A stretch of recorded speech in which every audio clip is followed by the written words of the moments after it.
Supporter Indonesia bakal padati Stadion Qingdao saat lawan Cina.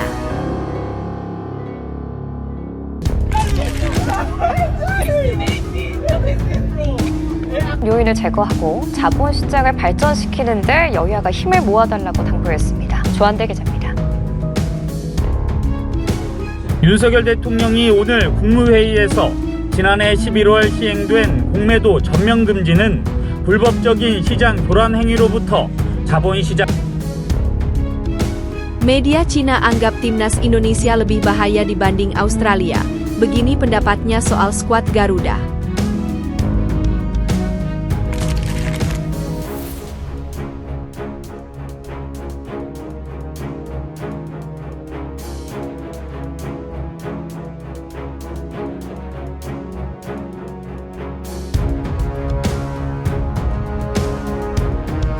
Buntut keributan selepas duel kontra Bahrain, timnas Indonesia diklaim terancam hukuman pengurangan poin.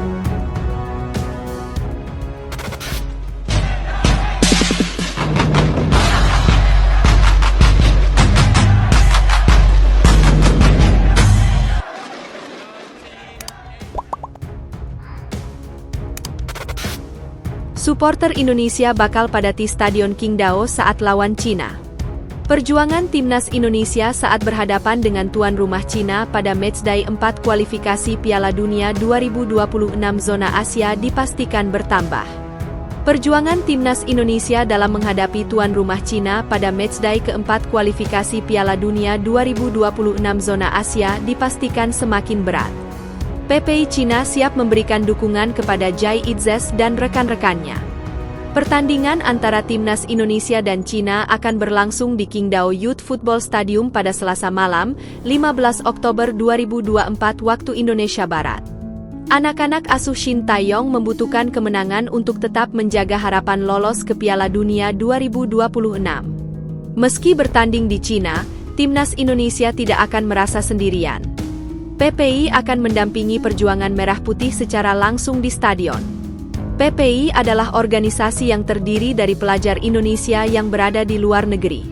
Setiap negara atau wilayah biasanya memiliki PPI yang sering berkolaborasi dengan kedutaan besar Indonesia di negara tersebut. Di Tiongkok, terdapat PPI yang berfungsi sebagai pusat organisasi pelajar Indonesia di negeri tirai bambu. Dalam kesempatan ini, mereka akan menjadi tuan rumah bagi para pendukung Garuda yang berangkat ke Qingdao. Siapkan akomodasi. Windy Rahmasari, Ketua PPI Shandong, menyatakan bahwa mereka telah mempersiapkan berbagai hal untuk menyambut kedatangan timnas Indonesia di Cina. Selain membantu pengadaan tiket untuk supporter dari Indonesia, PPI juga berkomitmen untuk menyediakan akomodasi, termasuk transportasi. Qingdao sebenarnya tidak jauh dari pusat keramaian, dan stadion pun terletak di lokasi strategis. Namun, karena pertandingan berlangsung malam hari, akan sulit bagi para pendukung untuk mendapatkan transportasi. Kami telah menyiapkan transportasi jika diperlukan, karena layanan seperti taksi mungkin akan sulit dijangkau, jelas Windy. Selain itu, PPI juga telah mengatur penjualan tiket untuk supporter timnas Indonesia.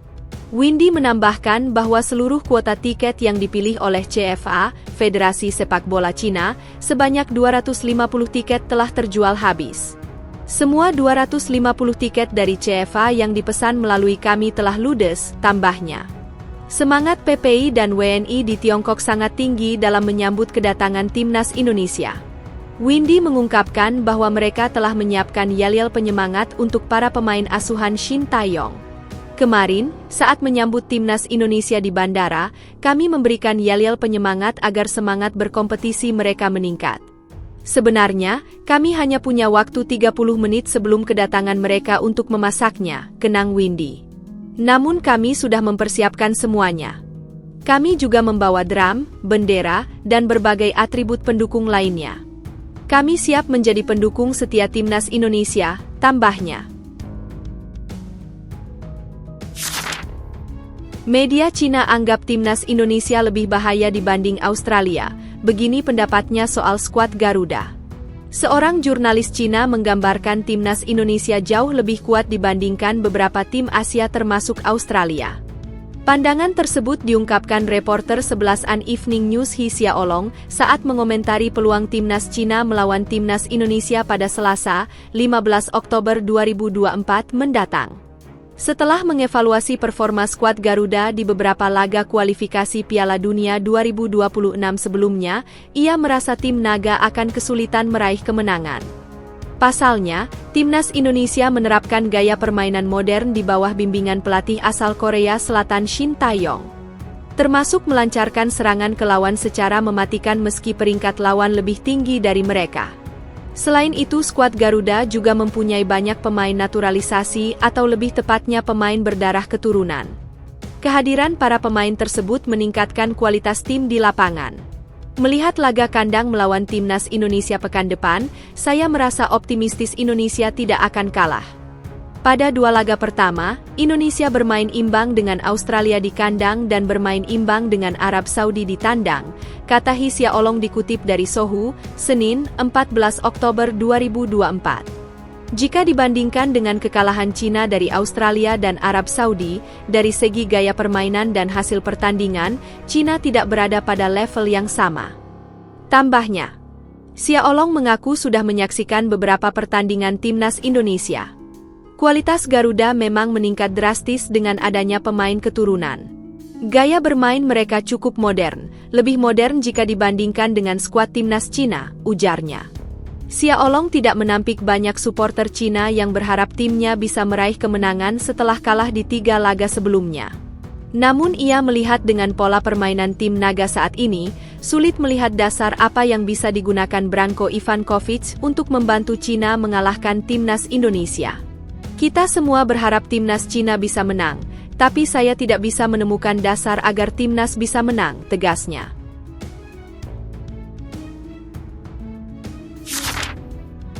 Buntut keributan selepas duel kontra Bahrain, timnas Indonesia diklaim terancam hukuman pengurangan poin. Duel Bahrain versus timnas Indonesia pada laga ketiga grup C putaran ketiga kualifikasi Piala Dunia 2026 berujung keributan. Akibatnya, Bahrain dan tim Garuda terancam dihukum pengurangan poin dari AFC, Konfederasi Sepak Bola Asia.